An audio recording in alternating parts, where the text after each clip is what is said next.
अगर घर में 10 लोग साहिब मालिक निसाब है तो 10 पर कुर्बानी वाजिब है। नबी करीम सल्लल्लाहु ताला अलैहि वसल्लम फरमाते हैं कि जो साहिब इस्तिताअत हो, यानी उनके पास रकम हो और कुर्बानी ना करता हो, तो वो ईदगाह से दूर ही रहे, ईदगाह के करीब ना आए।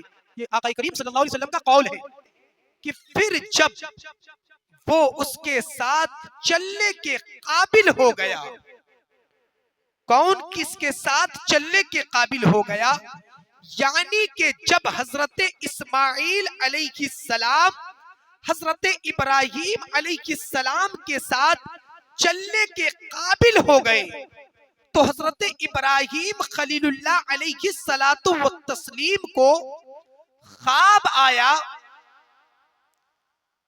मेरा रब कहता है, ऐ इब्राहीम, जो सबसे ज्यादा तुझे अजीज हो, जो सबसे ज्यादा तेरे करीब हो, जो सबसे ज्यादा तेरे पास कीमती हो, उसको अपने रब की राह में कुर्बान कर। मेरे दोस्त, मेरे बुजुर्ग, मेरे अजीज बच्चों, अब आइए कुर्बानी के मसाइल क्या है, किन किन शराइत लागू होते हैं इंसान पर तो उन पर कुर्बानी वाजिब होती है। आज लोग मालदार हैं, लेकिन सालों साल से बस एक कुर्बानी हो रही है, एक नाम की कुर्बानी। किसी घर में अगर अब्बा के नाम से कुर्बानी हो रही है तो बस अब्बा ही के नाम से कुर्बानी हो रही है, या नहीं तो फिर किसी घर का मामूल ये होता है कि इस बार वालिद के नाम की कुर्बानी हुई है तो अगले साल वालदा के नाम की कुर्बानी होगी, यानी तो फिर किसी घर में ऐसा मामूल है कि इस बार वालिद के नाम से तो अगले बार वालदा के नाम से, उसके बाद बड़े भाई के नाम से। इस तरह का मामूल बना हुआ है, माहौल बना हुआ है, लेकिन नहीं, ऐसी कुर्बानी नहीं होती। अगर घर में 10 लोग साहिबे मालिक निसाब है तो 10 पर कुर्बानी वाजिब है। और कुर्बानी के शराइत क्या है? वो कुर्बानी के शराइत ये है, नंबर 1 मुसलमान होना, काफिरों पर कुर्बानी नहीं है। नंबर 2 पागल मजनून दीवाना पर कुर्बानी नहीं है। एक मुसलमान होना, दूसरे आकिलो बालिग होना, तीसरा मुकीम होना, यानी अगर आप मुसाफिर हैं, तकरीबन मुसाफिर कितना सफर तय करने के बाद होता है तो मैं बता दूं, तकरीबन 90 से 95 किलोमीटर अगर आपने सफर कर लिया और ये इरादा है कि वहां से 15 दिन से पहले मैं वापस आ जाऊंगा, तो आप वहां पर मुसाफिर हैं। और जिस जगह आप गए हैं, अगर वो आपका आबाई वतन है, यानी आपके बाप दादा का वहां पर घर है, तो आप मुसाफिर नहीं बल्कि मुकीम हैं। और जैसे ससुराल है आपकी, शरीके हयात वही है, आप दूसरे मुल्क में रह रहे, वहां से आए हैं, चाहे 2 ही दिन के लिए क्यों नहीं आए, तो भी आप मुकीम हैं। हाँ, अगर नई जगह पे गए और 95 किलो, तकरीबन कमोबेश 90-95 किलोमीटर आपने सफर कर लिया है और ये इरादा है कि मुझे 10 दिन रहना है, तो आप वहां पर मुसाफिर हैं। ये 3 शराइत हो गए। नंबर 1 मुसलमान होना, नंबर 2 आकिलो बालिग होना, नंबर 3 मुकीम होना, और नंबर 4 मालिके निसाब होना। अच्छा, निसाब कितने में बन जाता है? आपके पास कितनी दौलतें होनी चाहिए क्या आप पे कुर्बानी वाजिब हो जाए? तो 7.5 तोला सोना या 52 तोला चांदी, या नहीं तो फिर हाजते असलिया से जायद घर में और दिगर सामान हो तो आप साहिबे निसाब हैं। और ज़कात के मसाइल अलग है और कुर्बानी के मसाइल अलग है। ज़कात के मसाइल क्या होते हैं कि आपके पास आप मालिक निसाब हो, और दूसरी बात उस माल को 1 साल गुजर जाए तो उस माल का ज़कात देना होगा आपको, वरना नहीं देना। लेकिन कुर्बानी में क्या होता है कि अगर ईद उल अजहा से पहले पहले आपके पास तकरीबन, भाई अभी क्या चांदी की जो कीमत है मेरे ख्याल से 1000 रुपए भरी होगा या 1100 रुपया, 1000 या 1100, और जगह जगह जगह बदलती है तो कीमत बदलती है। बहरहाल 1000 रुपए भरी, तो उससे पता ये 1000 रुपए तोला से पता ये चलता है 52.5 तोला तकरीबन 50 से 55,000 रुपए के अंदर में 52.5 तोला चांदी आप खरीद सकते हैं। अगर आपके पास ईद उल अजहा की नमाज से पहले पहले भी इतनी रकम आ जाती है तो आप साहिबे निसाब हैं और आप पर कुर्बानी करना वाजिब है। या नहीं तो फिर आपकी जैसे बिसी डली हो और ये पूरा मालूमात हो आपको कि ये पैसा आना है, तो भी आप मालिक निसाब है। अगर घर में 10-20 हजार रुपए भी है तो आप पर कुर्बानी वाजिब है। क्या कर्ज लेके कुर्बानी कर सकते हैं? तो अगर कोई गरीब कर्ज लेकर कुर्बानी करना चाहे तो कर सकता है, लेकिन उस पर वाजिब नहीं है। और कर्ज ले तो देने की नीयत रखे, देने का इरादा हो तो ही कर्ज लेके कुर्बानी करे। अब कोई अच्छा, बालिग बच्चे कब होते हैं? लड़का हो तो 12 साल से लेकर 15 साल के दरमियान में बच्चा बालिग हो जाता है। और अगर आप उम्र भूल चुके हो तो 15 साल के बाद बिला शक व शुबा वो बालिग है, वो कुर्बानी कर सकता है। और अगर बच्चियां हो तो वो 9 साल से लेके 15 साल के दरमियान बच्चियां बालिग हो जाती हैं। तो उन पर इन उम्र के बाद इस उम्र में कुर्बानी वाजिब हो जाती है। अगर उनके पास इतनी रकम हो या चांदी हो या सोना हो, वो अगर इतनी रकम की मालिक हो, हैसियत रखती हो, तो उन पर कुर्बानी वाजिब है। अच्छा, एक और बात है कि बच्चा नाबालिग है लेकिन उनके वालिदैन का फौत हो गया हो, यानी उनके वालिदैन इस दुनिया से रुखसत कर गए हो, मालो दौलत खूब छोड़कर रुखसत हुए हो, तो क्या उन पर कुर्बानी वाजिब है या नहीं है? तो उन पर कुर्बानी वाजिब नहीं है। अगर वो करना चाहे तो वो नफल कुर्बानी कर सकता है, वो नफल कुर्बानी कर सकता है। लेकिन उस बच्चे पर कुर्बानी वाजिब नहीं होता जब तक कि वो आकिलो बालिग ना हो जाए। मेरे दोस्त, मेरे बुजुर्ग, मेरे अजीज बच्चों, और जो घर में ये माहौल बना हुआ है कि बस एक बकरा आ जाए हो गई कुर्बानी, ऐसा नहीं है। अगर घर में 10 फर्द हो और 10 फर्द इस्तिताअत रखते हो और उनके पास इतनी रकम हो, मसलन 50 से 55,000 रुपए हो, वो उस चीज पर काबिज हो, यानी उनकी मिल्कियत में हो, उनके इख्तियार में हो, तो उन पर कुर्बानी वाजिब है। या चांदी हो या फिर 1 तोला सोना भी अगर हो तो उन पर कुर्बानी वाजिब है। क्यों? कि 1 तोला सोना अगर हम फरोख्त करते हैं तो बआसानी 52.5 तोला चांदी का कीमत हो जाता है, जायद हो जाता है, क्योंकि तकरीबन अभी 90-90 हजार रुपए तोला सोना चल रहा है। हाँ, 1 लाख रुपए।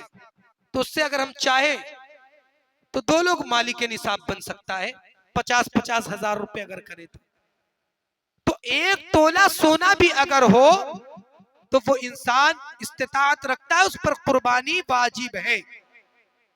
तो मेरे दोस्त, मेरे बुजुर्ग, मेरे अजीज बच्चों, पता ये चलता है कि अगर घर में 10 फर्द हो, हालांकि लोग खर्च से डरते हैं कि अरे अगर 10 कुर्बानी होगी तो इतना माल निकल जाएगा हमारा। कोई जरूरी नहीं कि बकरा ही लाना, भाई आप एक बड़ा जानवर ले ले और उसमें 7 हिस्से हो जाएंगे, कम खर्च में आप गुनाहों से पाक रहेंगे। और कुर्बानी से क्या फायदा होता है सुने, आका करीम सल्लल्लाहु ताला अलैहि वसल्लम फरमाते हैं कि जो साहिबे इस्तिताअत हो, यानी उनके पास रकम हो और कुर्बानी ना करता हो, तो वो ईदगाह से दूर ही रहे, ईदगाह के करीब ना आए। ये आका करीम सल्लल्लाहु अलैहि वसल्लम का कौल है, ये फरमान है हुजूर का।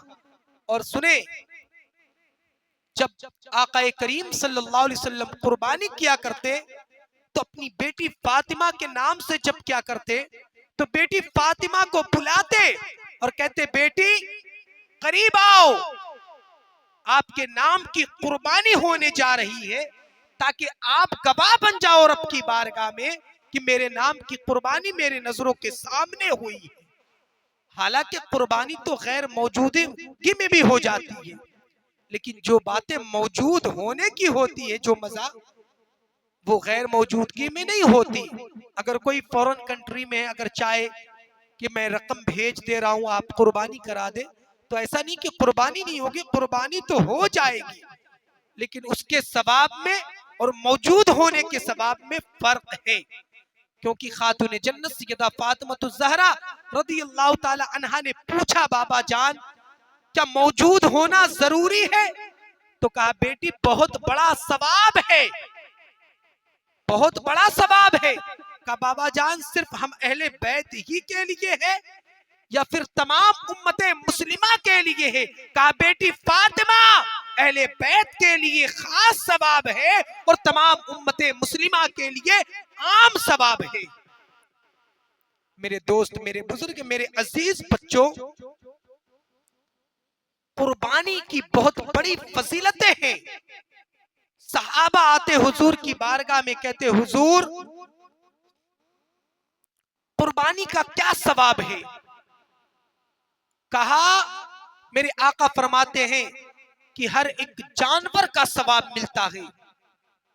कहा हुजूर अगर हम ऊन वाली बकरियों की कुर्बानी पेश करें, यानी भेड़ की कुर्बानी अगर हम रब की बारगाह में पेश करें तो हमें कितना सवाब मिलेगा? तो हमारे आका फरमाते, ओ सहाबा, उस भेड़ के बदन में जितने बाल हैं, हर एक बाल के बदले में अल्लाह एक नेकियां अता फरमाएगा। हर एक बाल के बदले में अल्लाह तुम्हें एक नेकियां अता फरमाएगा और तुम्हारे साबका गुनाहें अल्लाह ताला बख्श देगा। मेरे दोस्त, मेरे बुजुर्ग, मेरे अजीज बच्चों, तो पता ये चलता है कि अगर घर में 5 लोग साहिबे निसाब है तो 5 लोगों को अपने अपने नाम की कुर्बानियां करनी चाहिए। अच्छा, कुछ लोग कि ये भी सोच है, ये भी मिजाज होता है कि हमारे यहाँ पहली बार कुर्बानी हो रही तो सबसे पहली कुर्बानी हम हुजूर के नाम से कराएंगे। चलिए, ये तो अकीदत है, मोहब्बत है, बहुत अच्छी बात है, लेकिन नहीं, ये गलत है। ऐसा नहीं होना चाहिए। क्यों? कि आप हुजूर के नाम से करवाते हैं तो ये नफल कुर्बानी होगी और आप साहिबे निसाब है तो आप पर वाजिब है, और अगर कोई बंदा वाजिबात को छोड़ता है तो वो गुनाहगार होता है। हाँ, अगर अल्लाह ताला ने आपको खूब मालो दौलत से नवाजा हो तो अपने नाम से पहले करें और दूसरा हुजूर के नाम से हिस्सा कर दे। लोग इस तरह भी करते हैं, लेकिन ऐसा नहीं करना चाहिए। ठीक वही मसला यहां पे भी आएगा कि बेटा अपने नाम से नहीं करता, अब्बा बुजुर्ग है हमारे, हम अब्बा के नाम से कर देते, और अब्बा के इख्तियार में कुछ भी नहीं है, हर चीज बेटे के ही इख्तियार में है। तो ये गलत है,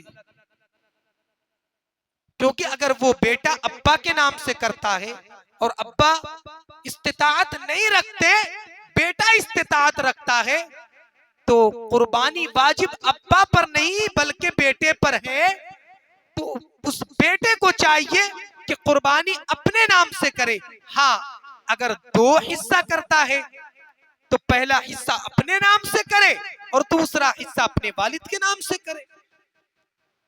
और कुछ लोगों का यह भी सवाल होता है कि हजरत इसाले सवाब की नीयत से हम कुर्बानी कर सकते या नहीं कर सकते। बेशक इसाले सवाब के नाम से भी कुर्बानी कर सकते हैं, अल्लाह उसका सवाब अता फरमाएगा, उसका अजरे अजीम अता फरमाएगा। और मेरे दोस्त, मेरे बुजुर्ग, मेरे अजीज बच्चों, जैसे अभी मैं आप लोगों को मसाइल बता रहा हूं, कुछ लोग ऐसे होते हैं कि कुछ लोगों को मसाइल पता नहीं होता, जब पता चलता है तो वो ये कहते कि हजरत मैं तो तकरीबन आज से 10 साल पहले ही साहिबे निसाब बन चुका था, मालिक निसाब बन चुका था, लेकिन मुझे मसला पता नहीं था तो मैंने कुर्बानी नहीं की आज तक, अब मैं इसका क्या करूं। तो इसकी कुर्बानी तो फिर से नहीं कर सकता बंदा, लेकिन हाँ उसके बदले में सदकात जरूर कर सकता है, सदका जरूर दे सकता है, लेकिन सदका इतना ना दे कि इस साल की कुर्बानी छोड़ के वो पिछले साल की सदका ही देता रहे। पहले जो मौजूदा साल है उस साल की कुर्बानी अदा करे, उसके बाद अगर आपके पास है तो थोड़ा थोड़ा करके सदकात इस नीयत से देते रहे कि हमने 10 साल कुर्बानियां तर्क कर दी, गफलत में रहे, हम उनका सदका दे रहे हैं।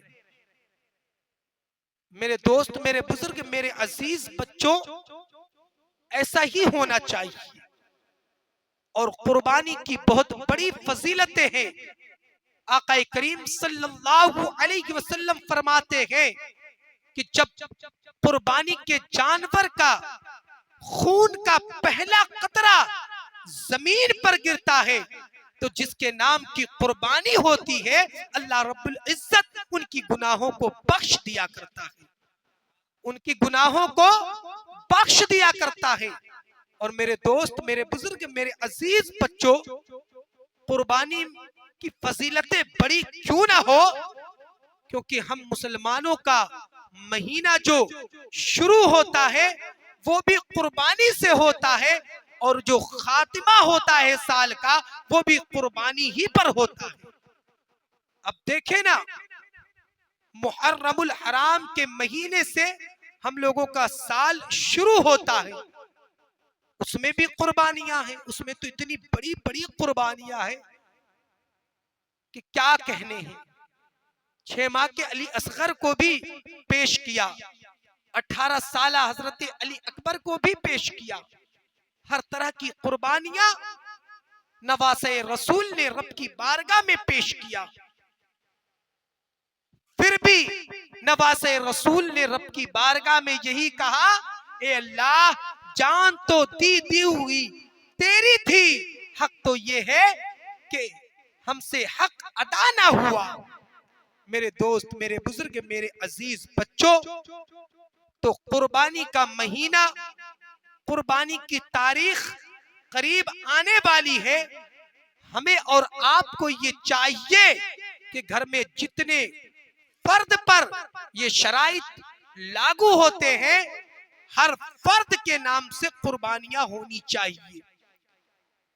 और ऐसा नहीं है कि शौहर बीवी के नाम से कराए, बीवी शौहर के नाम से कराए, बेटा बाप के नाम से कराए, बाप बेटे के नाम से कराए। कुर्बानी में ये मसाइल नहीं होते। जो मालिक निसाब हो वो अपने नाम से करे। हाँ, अगर उससे जायद हो तो फिर उनके जो खेशो अकारिब हो उनके नाम से वो कर सकते। अच्छा, सहाबा आए हुजूर की बारगाह में, कहा हुजूर कुर्बानी का गोश्त हम कब तक खा सकते हैं? क्या सिर्फ 3 दिन तक खा सकते हैं या फिर मुहर्रम तक खा सकते हैं? तो हुजूर ने फरमाया नहीं, एक कुर्बानी से लेके दूसरे कुर्बानी तक खा सकते हैं कुर्बानी का गोश्त। एक कुर्बानी से लेके इस साल अगर कुर्बानी का गोश्त आपके घर है और चाहे तो अगले जिलहिज्जा तक उसको खा सकते हैं, लेकिन दूसरों का हक मार के नहीं खाना है, बल्कि हमें हमें हमारा हक, खुद का हक खाना है। अब दूसरों का हक लोग किस तरह मारते हैं? जो तकसीम करने वाला गोश्त होता है उसमें ज्यादा हड्डियां होती है, लेकिन ये तरीका नहीं है। जो सड़ा हुआ खाना होता है उसे साइल को दिया जाता है, आपने उसे राय खुदा में दिया नहीं, बल्कि वो तो आपने अपने घर की सफाई किया है कि ताकि सड़ गया है तो घर में बदबू ना पैदा हो, चलो इसे दे देते हैं। और ये दीन नहीं है, ये शरीयत नहीं है, ये मजहब इस्लाम नहीं सिखाता हमें कि जो चीजें खराब हो जाए वो किसी और को दे दो, बल्कि अल्लाह के नबी सल्लल्लाहु अलैहि वसल्लम फरमाते हैं जो अपने लिए पसंद करो वही दूसरों के लिए भी पसंद करो, जो खुद खाओ वही दूसरों को भी खिलाओ। और अपना हक कितना होता है मैं आपको बता दूं कि जैसे आपने एक बकरा कुर्बानी किया है, उस बकरे को 3 हिस्से में तकसीम कर दे, और मेरे ख्याल से ये बात हर लोगों को मालूम होनी चाहिए, होगी मालूम। 3 हिस्से में तकसीम करें, एक हिस्सा, और बल्कि मैं आपको बता दूं वजन करके तकसीम करें ताकि घटी बड़ी ना हो। 3 हिस्से में तकसीम करें और करने के बाद एक हिस्सा अपने घर में रखे और एक हिस्सा अपने खेशो अकारिब में तकसीम करे, और तीसरा हिस्सा गुरबा में, यतीमों में, मसाकीन में तकसीम करे। वहां ये ना देखे कि ये हमारे खालाजाद भाई हैं, ये हमारे मामूजाद भाई हैं, ये ना देखे, सिर्फ ये देखे कि ये हमारे इस्लामी भाई हैं, कलिमा शरीक भाई हैं। और कुर्बानी का गोश्त, और मैं आपको ये भी बता दूं, लोग कहते क्या अल्लाह तक हमारे गोश्त पहुंचते हैं, क्या हमारे जानवरों के खून पहुंचते? नहीं, गोश्त तो आप ही खाते हो, हम लोग ही खाते हैं। ना रब की बारगाह में गोश्त पहुंचता है, ना खून पहुंचता है, बल्कि रब की बारगाह में अगर पहुंचता है तो हमारा खुलूस पहुंचता है, हमारी अकीदतो मोहब्बतें पहुंचा करती है। मेरे दोस्त, मेरे बुजुर्ग, मेरे अजीज बच्चों, अल्लाह ताला की बारगाह में ये दुआ है कि हमें और आपको इन्हीं चंद जुमलों पर अमल करने की तौफीक अता फरमाए। जो मुझसे बोलने में या आपसे सुनने में गलती हुई हो, मैं तमाम लोगों को गवाह बनाकर तौबा करता हूँ। अस्तगफिरुल्लाह रब्बी मिन कुल्ली ज़ंबिन व आतूबु इलैह। शेर चमन।